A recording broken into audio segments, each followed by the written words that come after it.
About 1/3 of our diet is derived from foods that are pollinated by insects, and honeybees provide about 80% of that pollination work. It's been very rewarding to hear how well honey has worked as a cough suppressant for children all around the world. There's not too many things that you can discuss that are in your pantry today that are like honey in that sense, that it's pure and natural in one ingredient.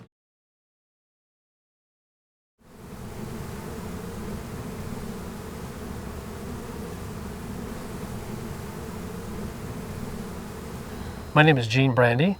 I'm a beekeeper from Los Banos, California, and I've been keeping bees in Central California for about the last 40 years or so.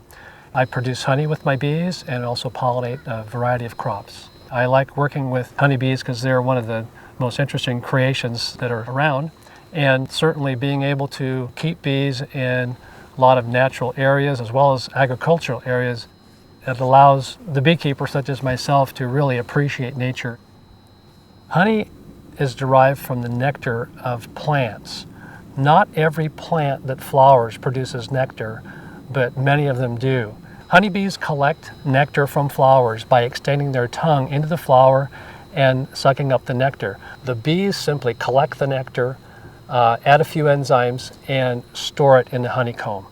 But all of the color, the flavor, the aroma, the antioxidants, whatever constituents are in that honey comes from the particular flower from which the nectar was collected. There are over 300 different varieties of honey that are produced in the United States, and these vary from water white, like the sage and the orange blossom and other light-colored honeys, to very dark honeys like buckwheat that is almost black. It's very gratifying to me to see people using honey, whether it be in a restaurant or whether it be a chef on the Food Network. As a beekeeper, I feel pride that they're using a good product.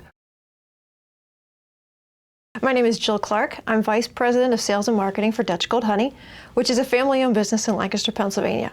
We've been in business since 1946, and we are still family-owned and operated today after 66 years in business. The filtration process that we use is a tried and true method that's been used in the industry for over 50 years. It's a very simple process using paper filters that removes the foreign material. There has been some confusion about honey and pollen. Remember, honey is the nectar from blossoms and flowers that goes into the beehive and the bees make honey from it. Pollen is not involved in the process that makes honey. Well, the first thing a consumer should do to ensure they're buying pure honey is pick the product up and read the label. Pure honey would only have one ingredient, and that is honey. And when you pick up that honey jar and you take a look at the ingredient statements, you're either going to find there are no ingredient statements because it is pure honey, or if there's an ingredient statement, it should only have one word there, and that is honey. I'm Dr. Ian Paul. I'm a pediatrician and professor of pediatrics in Hershey, Pennsylvania. I'm a primary care general pediatrician who takes care of children ages birth till 21 years.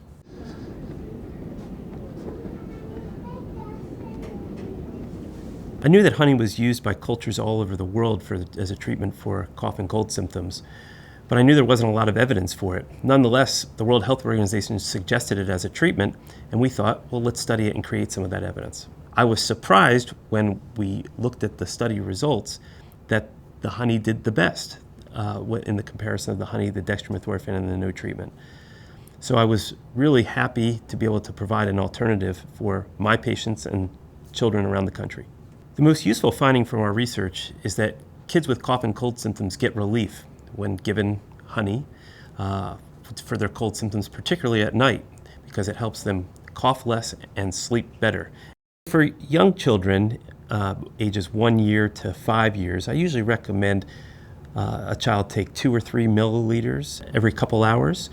2 or 3 milliliters is about half a teaspoon. For children ages 6 to 11, they can take 5 milliliters, which is equivalent to about 1 teaspoon, again every couple hours. Honey's not just a food, it can also be used for cough and cold symptoms for you and your children. My name is David Wallace, and I'm the chef owner of Bayou Bakery in Arlington, Virginia. I'm a professional chef. I love honey so much because it's such an attractive sweetener in so many ways. Not only does it balance acidity and incorporate well into different sauces and foods in the kitchen, but it's just such a unique craft to see these bees naturally collect nectar and then for beekeepers to come in and harvest that honey. It's just pretty special. Honey is especially delicious and very versatile.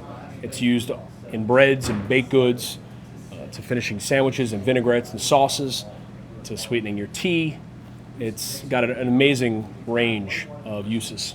Using honey for me is important in the kitchen as a sweetener and as using it for its different characteristics, but knowing that I'm supporting a bigger picture, a thriving, healthy ecosystem is that much more beneficial for me as a chef.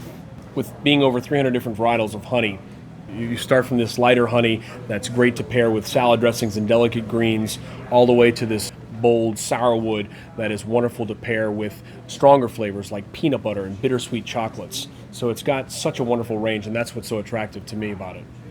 Honey is also antimicrobial, which really helps to extend the shelf life of certain baked goods. So for instance, muffins, it really is going to help prolong and retain moisture and allow it to extend its life. With honey being produced all over the country, the great, easy, quick way to find honeys in your area is to go to honeylocator.com and type in your zip code, be able to find what's close to you in your region.